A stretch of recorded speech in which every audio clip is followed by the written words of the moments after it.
मध्य प्रदेश में नई सरकार का गठन हो चुका है। सरकार फिर से भले ही बीजेपी ने बनाई है, लेकिन स्वरूप पूरी तरह से बदल गया है। सीएम बदल चुका है, 2 डिप्टी सीएम बन चुके हैं, नए स्पीकर का भी ऐलान हो चुका है। लेकिन नई कैबिनेट का स्वरूप कैसा होगा, इसको लेकर तमाम चर्चाएं चल रही हैं।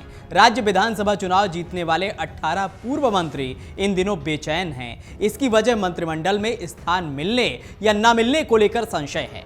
दरअसल भाजपा के बड़े नेता बार बार ये संकेत दे रहे हैं कि मध्य प्रदेश में भी पार्टी गुजरात मॉडल लागू कर सकती है। ऐसे में कई पूर्व मंत्री परेशान हैं, उन्हें अब शायद ही मंत्री बनने का अवसर मिले। बता दें कि गुजरात में सितंबर 2021 में बनी सरकार में नो रिपीट फॉर्मूले पर जोर दिया गया था। 25 मंत्रियों की कैबिनेट में से केवल 3 ही पहले मंत्री रह चुके थे, बाकी सब नए थे। इधर ज्योतिरादित्य सिंधिया के साथ भाजपा में आने वाले कई पूर्व मंत्रियों को भी चिंता सता रही है कि पिछली बार तो कमलनाथ सरकार गिराने के एवज में वे मंत्री बन गए थे, लेकिन इस बार भाजपा के ऐतिहासिक बहुमत के बाद उन्हें मंत्री बनाया जाए, ये मजबूरी नहीं है। भाजपा ने गुजरात में चुनाव जीतने के बाद मुख्यमंत्री से लेकर मंत्री और विधानसभा अध्यक्ष को भी बदल दिया है। सभी की जगह नए चेहरों को स्थान दिया गया है। गुजरात को भाजपा की सियासी प्रयोगशाला माना जाता है। यही वजह है कि 25 सदस्यों वाली गुजरात सरकार में मुख्यमंत्री भूपेंद्र पटेल सहित 9 मंत्री पहली बार विधानसभा चुनाव जीतकर आए थे और उन्हें कैबिनेट में शामिल होने का मौका मिल गया।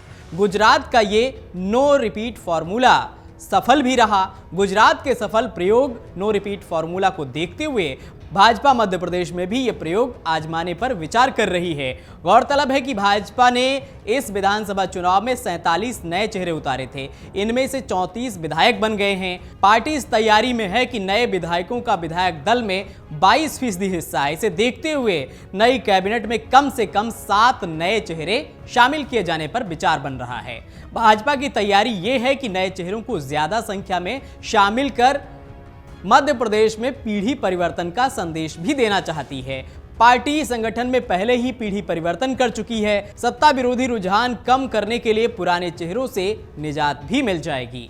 भाजपा के कई पूर्व मंत्री ऐसे हैं जो पिछले 4 कार्यकाल से कैबिनेट में अपना स्थान बनाए हुए हैं।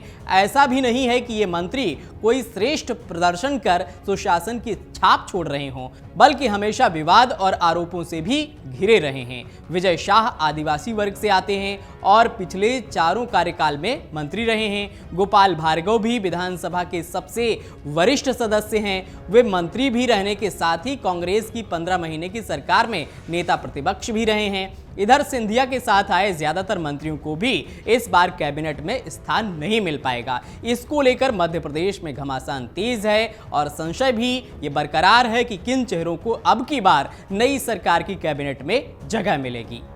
अगर आप ये वीडियो YouTube पर देख रहे हैं तो हमारे चैनल को सब्सक्राइब करें और बेल आइकन को दबाना ना भूलें। अगर आप Facebook पर ये वीडियो देख रहे हैं तो हमारे पेज को लाइक करें।